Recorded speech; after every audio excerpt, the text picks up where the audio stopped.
fait beau, hein? Non, je sais, c'est pas tout à fait la température qu'on a dehors, c'est pas vraiment les paysages qu'on a au Québec, mais c'est pas grave. Il fait beau dans nos cœurs. Il fait toujours beau. Et puis, j'ai décidé de vous offrir aujourd'hui un conte. Je vais vous raconter l'histoire de Cendrillon ou la petite pantoufle de verre. C'est un conte de Charles Perrault. Alors, on commence. Il était une fois un gentilhomme qui épousa en secondes noces une femme, la plus hautaine et la plus fière qu'on eût jamais vue. Elle avait 2 filles de son humeur et qui lui ressemblaient en toutes choses. Le mari avait, de son côté, une jeune fille, mais d'une douceur et d'une bonté sans exemple. Elle tenait ça de sa mère, qui était la meilleure personne au monde. Les noces ne furent pas plutôt faites que la belle-mère fit éclater sa mauvaise humeur. Elle ne put souffrir les bonnes qualités de cette jeune enfant qui rendait ses filles encore plus haïssables. Elle la chargea des plus viles occupations de la maison. C'était elle qui nettoyait la vaisselle et les montées, qui frottait la chambre de madame et celle de mesdemoiselles ses filles. Elle couchait tout en haut de la maison dans un grenier sur une méchante paillasse, pendant que ses sœurs étaient dans des chambres parquetées où elles avaient des lits des plus à la mode et des miroirs où elles se voyaient depuis les pieds jusqu'à la tête. La pauvre fille souffrait tout avec patience et n'osait s'en plaindre à son père qui l'aurait grondée parce que sa femme le gouvernait entièrement. Lorsqu'elle avait fait son ouvrage, elle s'allait mettre au coin de la cheminée et s'asseoir dans les cendres, ce qui faisait qu'on l'appelait communément dans le logis Cendrillon. Cependant, Cendrillon, avec ses méchants habits, ne laissait pas d'être 100 fois plus digne que ses sœurs, quoique vêtue très magnifiquement.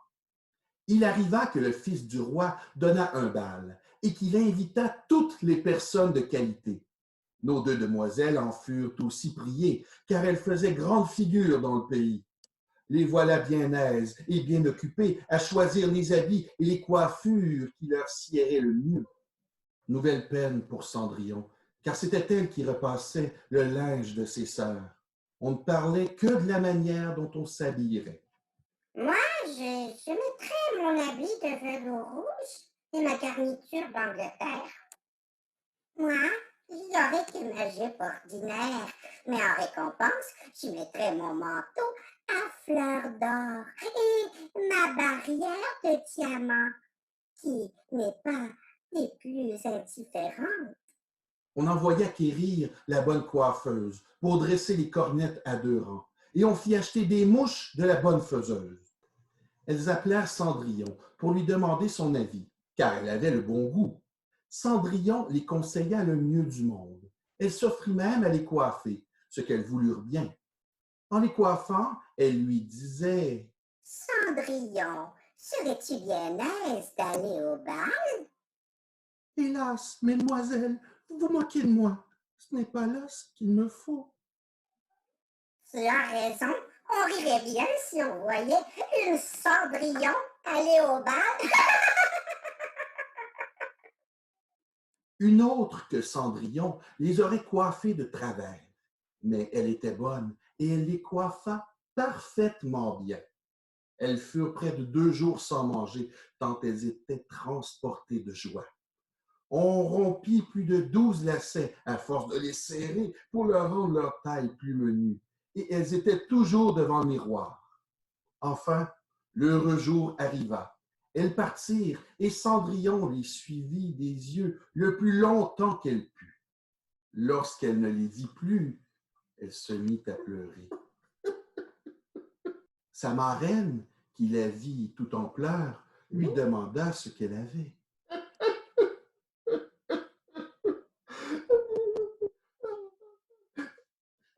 Je voudrais bien, je voudrais bien, je voudrais.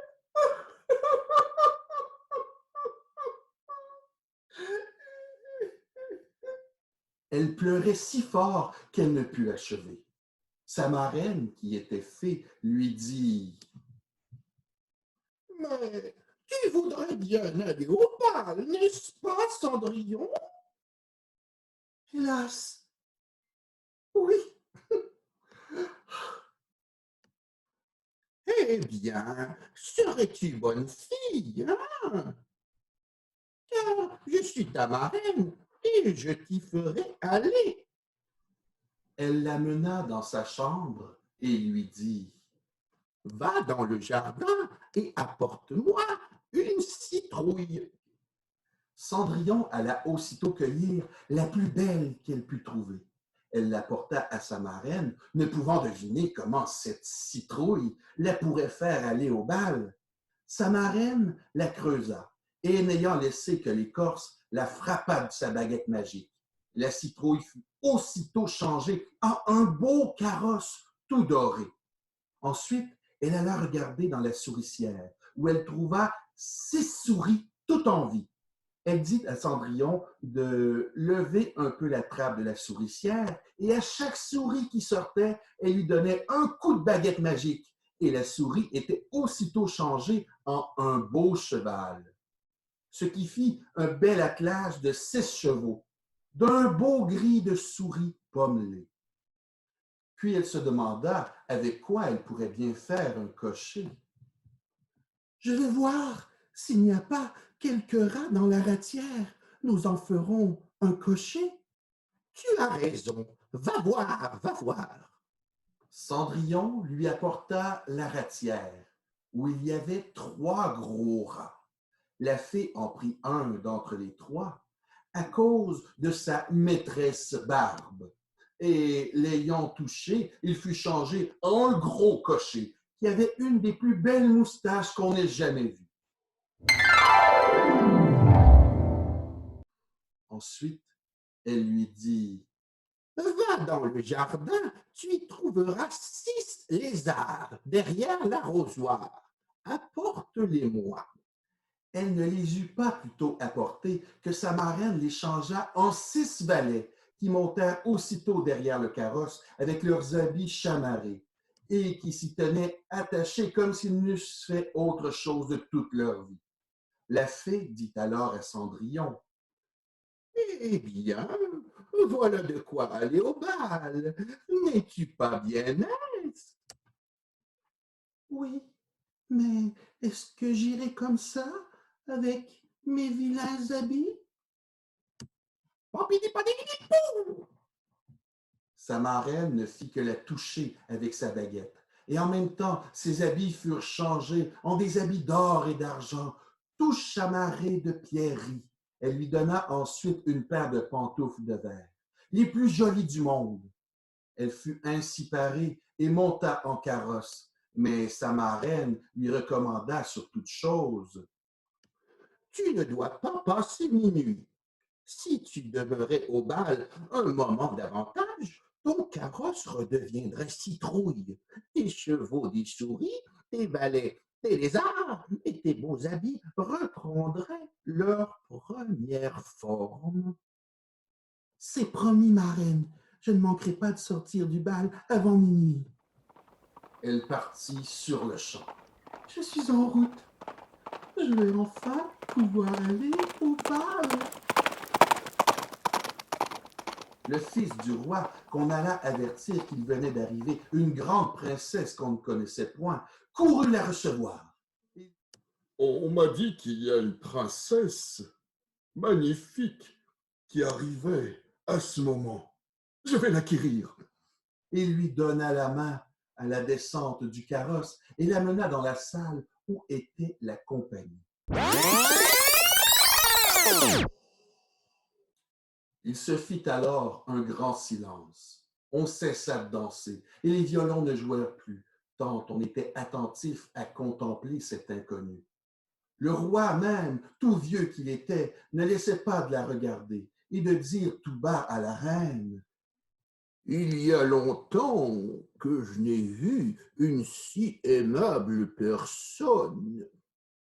Toutes les dames étaient attentives à considérer sa coiffure et ses habits, pour en avoir dès le lendemain des semblables, pourvu qu'il se trouvât des étoffes assez belles et des ouvriers assez habiles. Le fils du roi la mit à la place la plus honorable et ensuite la prit pour la mener danser. Elle dansa avec tant de grâce qu'on l'admira encore davantage. Elle alla s'asseoir auprès de ses sœurs et leur fit mille honnêtetés. Elle leur fit part des oranges et des citrons que le prince lui avait donnés, ce qui les étonna fort, car elle ne la connaissait point. Lorsqu'elle causait ainsi, Cendrillon entendit sonner 11 heures 3 quarts. Elle fit aussitôt une grande révérence à la compagnie et s'en alla le plus vite qu'elle put. Oh, vite, je dois partir. Dès qu'elle fut arrivée, elle alla trouver sa marraine. Merci, merci beaucoup, marraine. Maintenant, je ne sais pas si ça est possible, mais je souhaiterais bien aller encore au bal demain soir. Mon enfant, tu es si gentille, je ne peux pas te refuser une telle demande. Comme elle était occupée à raconter à sa marraine tout ce qui s'était passé au bal, les deux sœurs heurtèrent à la porte. Cendrillon leur alla ouvrir. Oh, que vous êtes longtemps à revenir, leur dit-elle en bâillant, en se frottant les yeux et en s'étendant comme si elle n'eût fait que de se réveiller.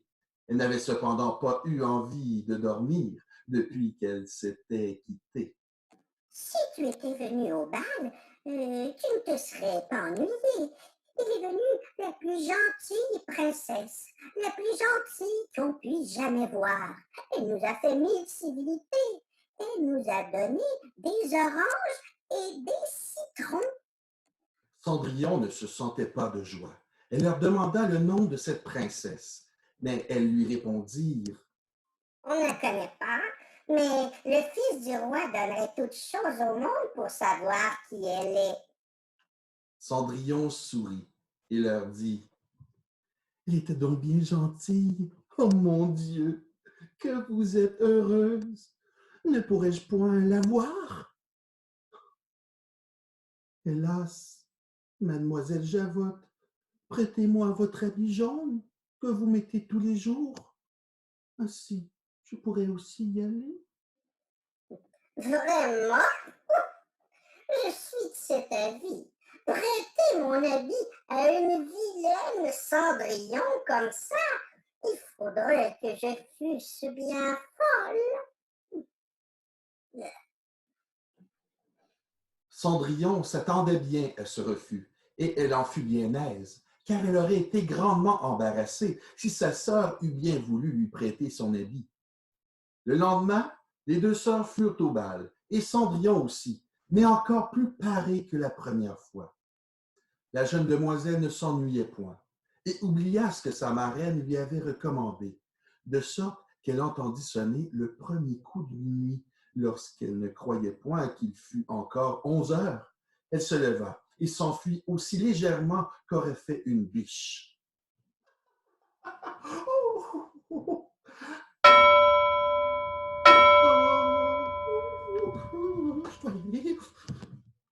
Le prince la suivit. Oh. Elle laissa tomber une de ses pantoufles de verre, que le prince ramassa bien soigneusement. Oh, qu'est-ce donc?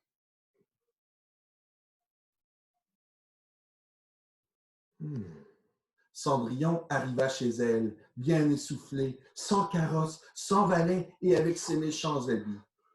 Rien ne lui était resté de sa magnificence qu'une de ses petites pantoufles, la pareille de celle qu'elle avait laissée tomber.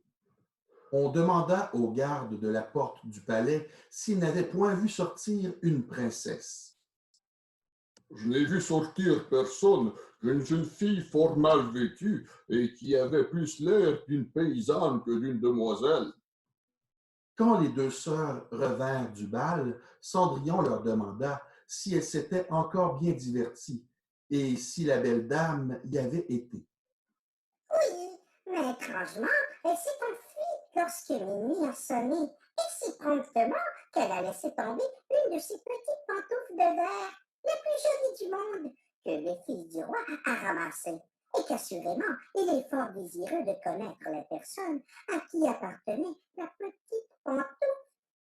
Elles dirent vrai, car peu de jours après, le fils du roi fit publier dans tout le royaume qu'il épouserait celle dont le pied serait bien juste à la pantoufle. On commença à l'essayer aux princesses, ensuite aux duchesses et à toute la cour, mais inutilement. On l'apporta chez les deux sœurs, qui firent tout leur possible pour faire entrer leurs pieds dans la pantoufle, mais elles ne purent en venir à bout. Je crois qu'elle ne te va pas. Cendrillon, qui les regardait et qui reconnut sa pantoufle, dit en riant: Que je vois si elle ne me serait pas bonne. Ses sœurs se mirent à rire et à se moquer d'elle. Le gentilhomme qui faisait l'essai de la pantoufle, ayant regardé attentivement Cendrillon, dit: Oh, cela est injuste. J'ai reçu l'ordre de l'essayer à toutes les filles. Il fit asseoir Cendrillon, et approchant la pantoufle de son petit pied, il vit qu'il y entrait sans peine, et qu'elle y était juste comme de cire. Oh, elle lui va à ravir! L'étonnement des deux sœurs fut grand, mais plus grand encore quand Cendrillon tira de sa poche l'autre petite pantoufle qu'elle mit à son pied. J'en ai une pareille. Là-dessus arriva la marraine, qui, ayant donné un coup de baguette sur les habits de Cendrillon, les fit devenir encore plus magnifiques que tous les autres. Alors, ces deux sœurs la reconnurent pour la personne qu'elles avaient vue au bal. Elles se jetèrent à ses pieds pour lui demander pardon de tous les mauvais traitements qu'elle lui avait fait souffrir. Cendrillon les releva et leur dit en les embrassant: Je vous pardonne de bon cœur et je vous prie de toujours bien m'aimer en retour. On la mena chez le jeune prince, parée comme elle était, et peu de jours après, il l'épousa.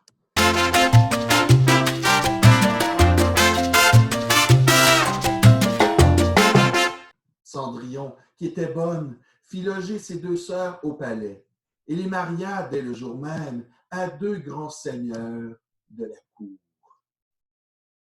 Et c'est comme ça que se termine cette histoire. À la prochaine.